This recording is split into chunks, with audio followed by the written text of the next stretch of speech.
কমিটির উদ্যোগে আজকে সেচ ও জলপথ বিভাগের যিনি মহকুমা আধিকারিক তার নিকট ঘাটাল মাস্টার প্ল্যান অর্থাৎ ঘাটাল সেচ নিকাশি ও বন্যা নিয়ন্ত্রণ এই যে প্রকল্প, এই প্রকল্প দ্রুত কার্যকরী করতে হবে। এই প্রকল্প কার্যকরীর পক্ষেই আমরা এই আন্দোলন সংগ্রাম আমরা করছি। যত দ্রুত সম্ভব এই প্রকল্প কার্যকরী করা যায়। যে ডিপিআর তৈরি হয়েছে সরকারি নকশা, সেই নকশা যাতে রাজনৈতিক সমস্ত দলকে এবং জনগণের কাছে শ্বেতপত্র আকারে প্রকাশ করা হয়, জনগণ যাতে এই প্রকল্পে যুক্ত হতে পারে, সাধুবাদ জানাতে পারে, সেই জন্যই আমাদের এই আন্দোলন, এই বিক্ষোভ কর্মসূচি ডেপুটেশন।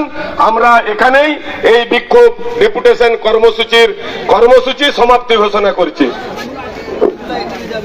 আপনারা তো ডেপুটেশন দিতে গেলেন, ডেপুটেশনে কি জানালো বা আপনাদের কি জানাচ্ছিল? যেটা বক্তব্য ছিল, যেটা বক্তব্য এখানে হচ্ছিল যে আমরা এই লড়াইটা আজকে করছি। আমাদের লড়াই স্বাধীনতার আগে থেকে আমরা এই লড়াই ঘাটালকে বন্যা মুক্ত করতে হবে।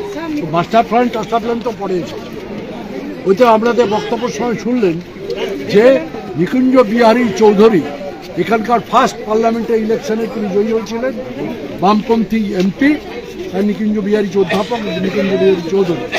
তিনি পার্লামেন্টে প্রস্তাব দিয়েছিলেন যে বন্যা নিয়ন্ত্রণ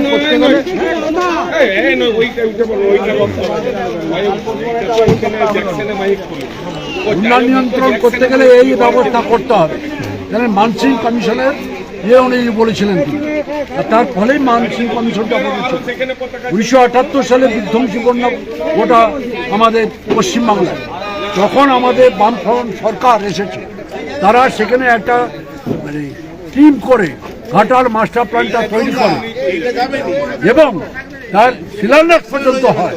কিন্তু কেন্দ্রীয় সরকার রাজনৈতিক কারণে আমাদেরকে 1 টাকাও সাহায্য করেনি।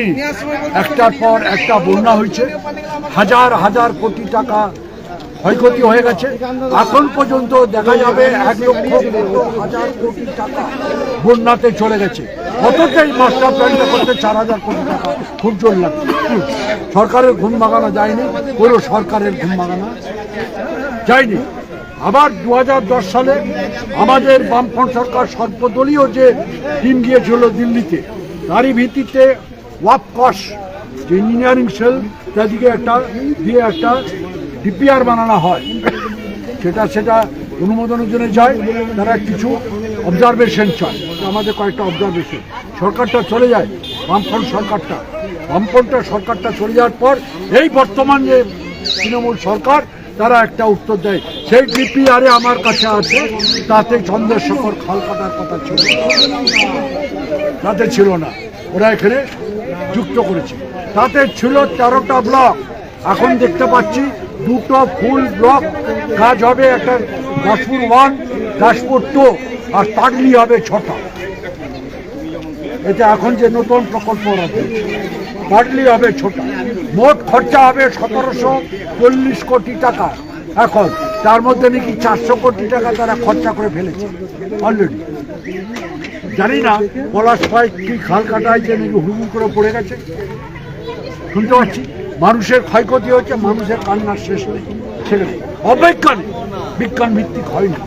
আবার যে প্রকল্পটা করেছে এখন, এটা আমাদের বক্তব্য হচ্ছে স্বাগত।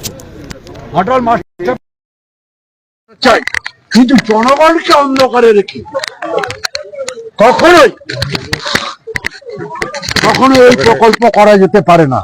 মোট জমি কত লাগবে সেটা জানাতে হবে জনগণকে, কোথায় কত জমি লাগবে জানাতে হবে। 1,000 বাড়ি হবে, তাদের রিহেবিলিটেশন কি হবে, তারা বাসস্থানে তাদের কি হবে, ঘাটাল শহরকে কিভাবে বাঁচাবেন, ঘাটাল শহরের বাসীকে জানাতে হবে।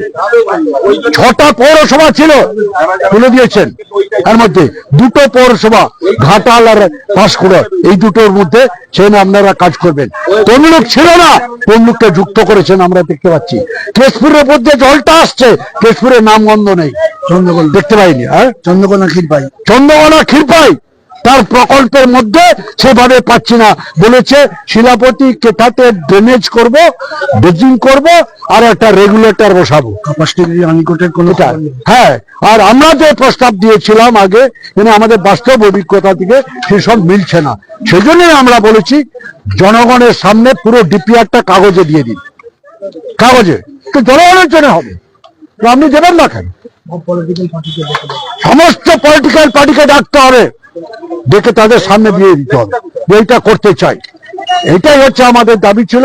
আমরা চাই এখনো সরকার উদ্যোগ নিলে আমরা তাদের পাশে থাকবো, কিন্তু জনগণকে অন্ধকারে রেখে কখন নেই আমরা এই প্রকল্পের পক্ষে দাঁড়াতে পারি না।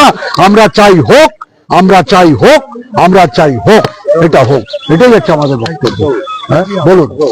অসংখ্য সাংসদদের বলে গেছেন যে ফেব্রুয়ারিতেই এর শিলান্যাস হবে। হ্যাঁ, সেক্ষেত্রে আপনাদের যে দাবিগুলো, সেগুলো নির্দিষ্ট আপনাদের দাবি যে জমি গ্রহণ, ডিপিআর প্রকাশ, এই সকল ছাড়াই যদি শিলান্যাস হয়, তারপরে আপনাদের পরিকল্পনা আন্দোলনের আমাদের পরিকল্পনা আজকে যে কমিটি আমরা দিলাম আমাদের আছে, আমরা সেই কমিটি বসবো, সেই বসে আগামী দিনের নতুন পরিকল্পনা আন্দোলনের করব। আমরা দেখতে চাই, আমরা এখানকে দিয়ে গেলাম যে আমাদের সর্বদলীয় বৈঠক, ডিপিআর কাগজে দাও, জনগণকে জানাও, আমরা কোনো বাধা কেউ দাঁড়াবো না, আমরা স্বাগত জানাচ্ছি, কিন্তু অন্ধ করে রেখে কখনোই করা যাবে না। আমার জনগণের স্বার্থ কতটা বিঘ্নিত হচ্ছে, কি স্বার্থ রক্ষা হচ্ছে, এটাই হচ্ছে আজকে এই মাস্টার প্ল্যানের বিষয়। না হলে, আর শুনে রাখুন, ওই 1700 কোটি টাকার মধ্যে 400 কোটি টাকা খরচা হয়ে গেছে বলছে, সেটা কি ব্যাপারে হলো, কোথা থেকে হলো, কিভাবে হলো, সব তো জনগণকে বলতে হবে। ওই যে পলাশ খাল কাটা হয়েছে, কত টাকার কাটা হয়েছে জানাতে হবে, কি কাটা হয়েছে, তার ডিপিআর কোথায়, তার প্রজেক্ট কোথায়, কিভাবে কেটেছে। দুর্বাচটি খালকে সহ ওটা যেটাকে ইয়ে করছে, এই যে চন্দ্রশেখর খালকে যুক্ত করার চেষ্টা করছে, কত হাজার বিঘা একর জমি যাবে বলতে হবে, বলতে হবে, সেটা তাকে জনগণকে বোঝাতে হবে। আর আমরা অলরেডি দেখছি সেখানে সেই এলাকায় একটা মানুষ বিক্ষোভ দেখাতে আরম্ভ করেছে, নতুন করে আর ঘাটাল সৃষ্টি হতে দেব না, এটা একটা আওয়াজ উঠেছে আবার সেখান থেকে। ওখানে একটা সিমিলার কোশ্চেন আছে, এই গোটা প্রজেক্টের নোডাল এজেন্সি কে? হ্যাঁ, এডুকেশন কে করবে? আমার এখানকার আমার এই যে অফিসার করবে। সে যদি বলে আমি কিছু জানি না, তাহলে আমরা কি, জনগণ কি, আমরা কোথায় যাবো? 2 নম্বর প্রশ্ন হলো যে ঘাটাল বেসিনে যত জল থাকে, এই যে কত কিসের জল থাকে, কত রেনফল কি তার, এবং আপার কেটমেন্ট থেকে যে জলটা প্রবাহিত হয়ে আসছে, বিশেষ করে পারান, বুড়িগাং, শিলাপতি, বংশাবতী, ঝুমি, টোটাল জলরাশিমালা এটা কত? বিগত 10 বছরের গড় একটা দিন। এই যে নবরূপে পরিকল্পনা করা হয়েছে, কত ডিসচার্জ করবে, কত কিউসেক জল ডিসচার্জ করবে দিয়েছে, এইটার মধ্যে নেই। আমাদের ঝুমি যে আমাদেরকে ঘাটালকে ডুবি দিয়ে চলে যাচ্ছে, তার মধ্যে একটু কোনো লেখা নেই উত্তর সাইড থেকে জল এসে আমাদের ঘাটালকে ডুবি দিয়ে চলে যাচ্ছে, তার কি প্রকল্প, সেটা কোথায় গিয়েছে? আমরা কি তাহলে বন্যামুক্ত হতে পারবো? চলে আসছে তো, ঝুমি দিয়ে হয়ে ঘাটালকে তুলে দিচ্ছে, আমরা ডুবে যাচ্ছি। 3 number point, it is as clear as water, যে দলমত নির্বিশেষে ব্যক্তি, গোষ্ঠী, প্রতিষ্ঠান, সবাইকে ডাকতে হবে, পলিটিক্যাল পার্টি ডেকে আপনি ঘোষণা করে দিন কি করতে চান, সাধুবাদ, আর কাগজে দিয়ে দিন, শ্বেতপত্র দিয়ে দিন। নাম্বার 4, যেটা সবচেয়ে বড় জিনিস, সেটা হলো এই যে Chetua circuit, Dushashpur circuit, Narajol abandoned circuit, Dharma ex জমিনদারি এবং ঘাটালের spilling area to some extent Kashijora যে পরগনা, এই টোটাল ভলিউমে রেনফল এবং আপার কেটমেন্টের যে কত জল আসছে, সেই জলটার যে ভলিউম হয় সেটা কত, সেই ভলিউমে এবার আমরা যোগ করতে চাই। যে প্রকল্প নেওয়া হয়েছে তাতে 1 ইঞ্চি জলও ঘাটাল বেসিন থেকে কমবে না। কারণ কেন কমবে না? ওই সার্কিট গুলোর লোয়ার পোর্শন, তখন ওখানে 30 ফুট জল হলে কলমিজোর যদি আপার পজিশন হয় তাহলে দ্বিতীয় জল হয়।